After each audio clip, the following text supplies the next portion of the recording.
In this question, we told that we have an 18-year loan, and then we're told that the third installment, the interest portion is 350, the interest portion of the 11th payment is 280, and then we want to find the interest portion of the 15th payment. So we're going to use the formula of the interest portion at the kth payment. So this formula is derived in the lecture notes. So this only applies for loans that we're repaying with equal installments, and in this case the equal installments is represented by R.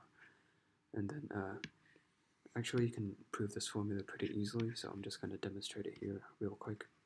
So you can imagine an annuity that lasts for n years, and then you want to find the interest portion of the kth payment. And then to do that, we need to know how much money we still owe at time k minus 1. So standing at k minus 1, we still owe the present value of all the subsequent payments.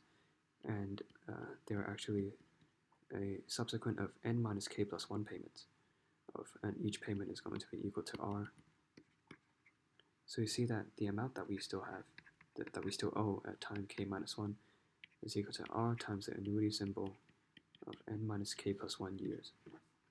And so the interest portion at time k, that's going to be equal to the amount that we owe at time k minus 1 multiplied by the interest rate I. And that just cancels out with the denominator of the annuity symbol. So we get R times 1 minus v to the power of n minus k plus 1. And so there you have it. This is the formula. So you see that the derivation is actually pretty simple.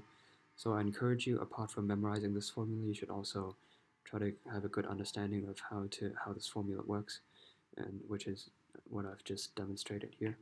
So we can use this formula and then just apply it to the problem that we have here. So the interest portion in the third payment, we're being told, is equal to 350. So we just apply it to the formula. So n minus k plus 1, n is equal to 18 because this is an 18-year loan, minus k is equal to 3 because it's a third payment, and then plus 1. And then there's another piece of information. For the 11th installment, the interest portion is equal to 280.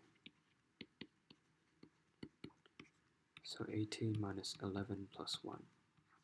So all we have to do now is to divide these by each other.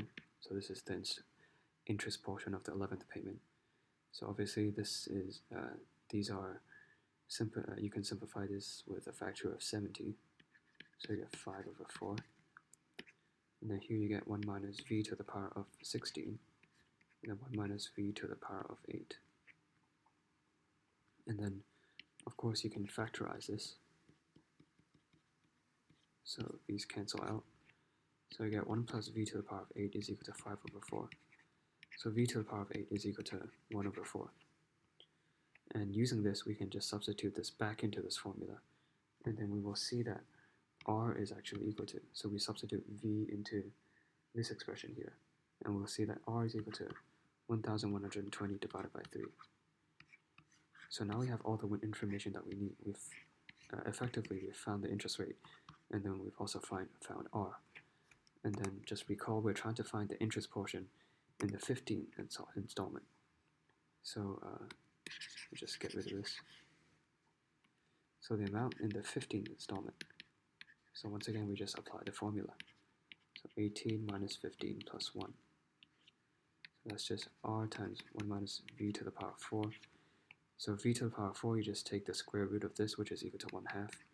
So you have 1/2 times R. So you just take the 1/2 of this, which should be 560 divided by 3. So this is the final answer.